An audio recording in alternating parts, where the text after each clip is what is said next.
Um dos fatos mais noticiados nas últimas semanas é a possível invasão russa à Ucrânia. Mas qual a real intenção de Moscou nesta invasão? Quais motivos levam a Rússia, o maior país do mundo, a desafiar todos os países ocidentais e tentar uma invasão contra um país um pouco maior que o estado de Minas Gerais? As razões podem ser bem mais obscuras do que a maioria dos veículos de imprensa vem divulgando. E para entender como as tensões se escalaram a este ponto, é preciso voltar décadas no passado. Em 1949, 4 anos após o fim da Segunda Guerra Mundial, foi criada a Organização do Tratado do Atlântico Norte, mais conhecida como OTAN, uma aliança militar entre os países mais influentes da Europa Ocidental e da América do Norte.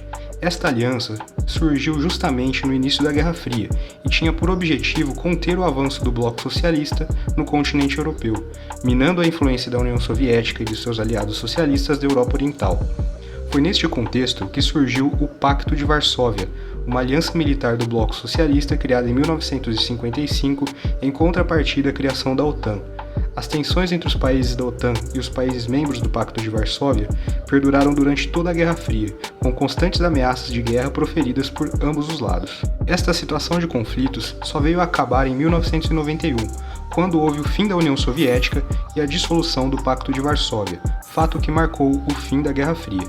Nesta época, a Rússia, extremamente fragilizada, perdeu boa parte de sua influência sobre os países do leste europeu, e muitos dos antigos aliados da União Soviética viraram as costas para a Rússia e procuraram se aliar com o Ocidente, alguns entrando para a União Europeia e até mesmo ingressando na OTAN. Um dos maiores choques para o domínio geopolítico da Rússia foi o ingresso dos países bálticos na OTAN, em 2004. Estes países fizeram parte da extinta União Soviética e tiveram sua independência à custa de muita luta contra a opressão imposta pelo regime comunista. Pode-se dizer que estes países ficaram traumatizados com qualquer tipo de ligação política com a Rússia, sendo os primeiros países do antigo bloco socialista a romper explicitamente os laços com a Rússia. A entrada dos países bálticos na OTAN foi de grande pesar para os russos, pois estes países fazem fronteira com a Rússia, e essas fronteiras se encontram em uma região bem próxima a pontos estratégicos, tais como São Petersburgo e Moscou, sendo a presença de uma aliança militar ocidental nesta localização uma grande perda para a influência russa, considerada até mesmo uma ameaça à soberania nacional pelo governo russo. A Rússia vem desde a década de 90 tentando preservar o que restou de seu domínio e poder político após o fim da União Soviética.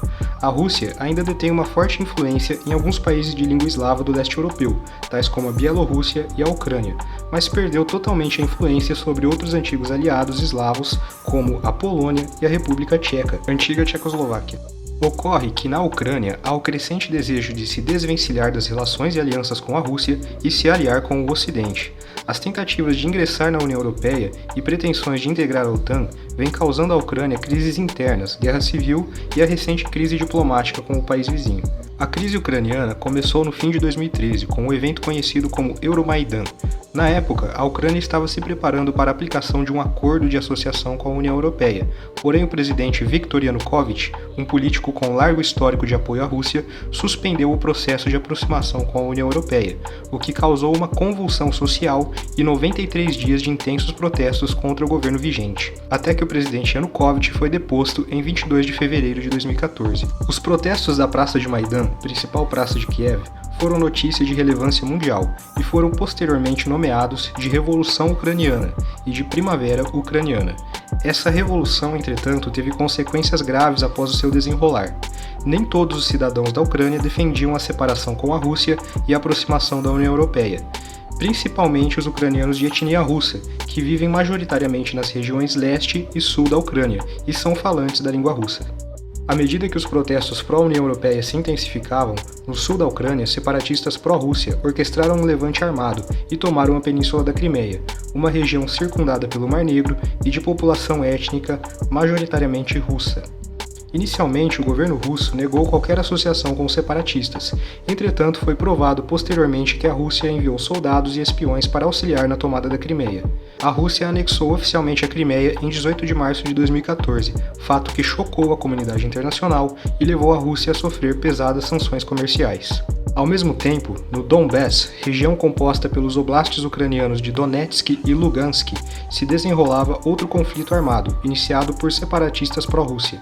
Porém, este levante armado recebeu muito mais atenção do governo ucraniano, sendo rápida a resposta das forças armadas contra os insurgentes.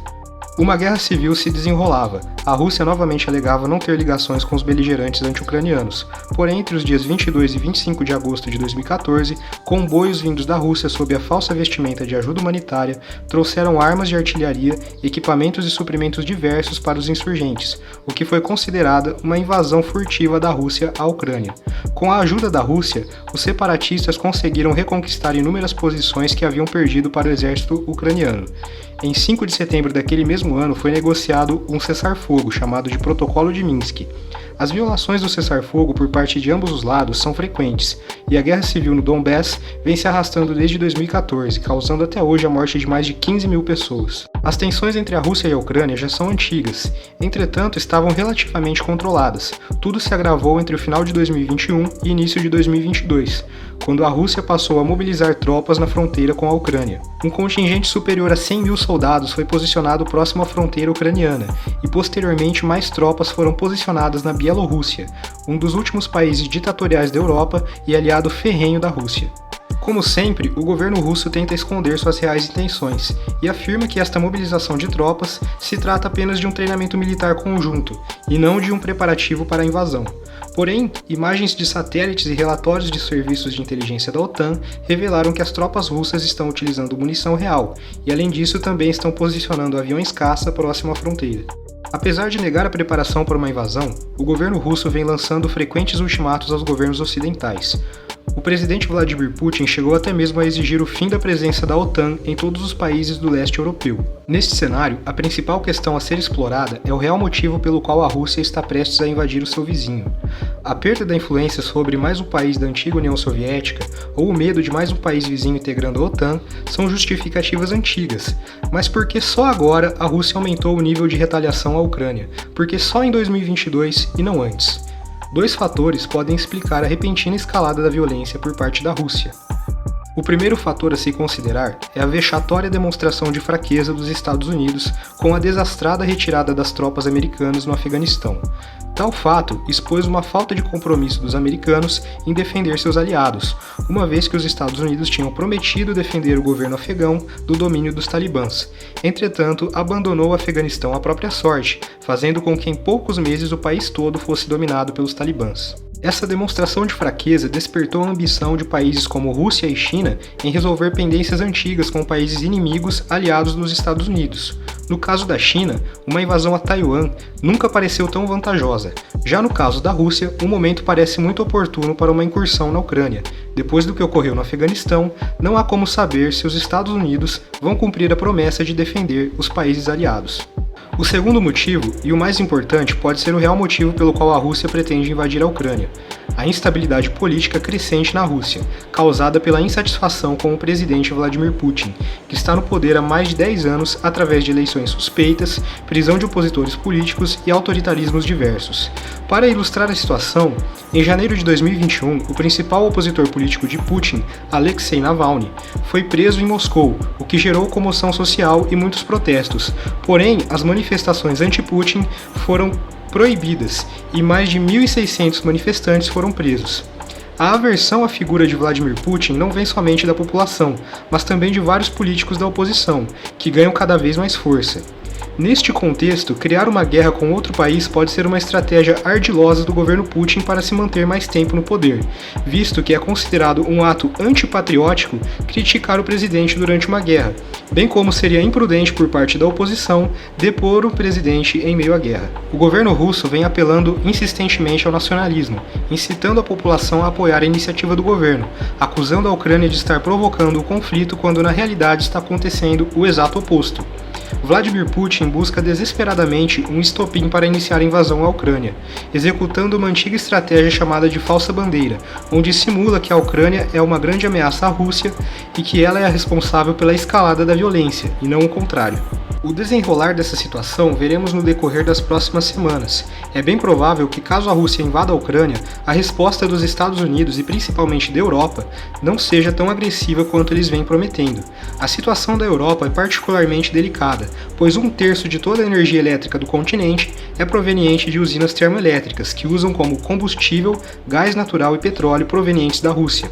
Devido a uma tentativa fracassada dos europeus de mudar sua matriz energética para energia limpa ao longo dos anos 2000, a Europa desativou muitas de suas usinas nucleares e usinas termoelétricas à base de carvão mineral, tornando-se completamente dependentes da Rússia. Isso deixa a Rússia ainda mais confiante para fazer o que bem entender no leste europeu, pois sempre tem uma carta na manga contra a União Europeia: o corte do abastecimento de gás e petróleo. De uma hora para outra, Vladimir Putin pode deixar boa parte dos europeus sem energia e sem combustível. Deste modo, pode-se esperar que as represálias por parte da Europa contra a invasão à Ucrânia serão bem mais brandas do que o anunciado pelos líderes da União Europeia. Quanto aos Estados Unidos, recentemente o presidente Joe Biden disse em discurso que não haveria represálias americanas caso a Rússia invadisse apenas uma parte da Ucrânia e não a sua totalidade, praticamente dando carta branca para Moscou anexar a região do Donbass. Após esse discurso, a saúde mental de Biden foi questionada até mesmo por membros do governo russo. Não há como saber se essa história terminará realmente com uma invasão russa à Ucrânia ou com um acordo com a OTAN. Tudo que se pode fazer no momento é aguardar e torcer pelo melhor. Se você gostou deste vídeo, deixe o seu like para que o YouTube o recomende para mais pessoas e inscreva-se no canal para receber mais conteúdos como este.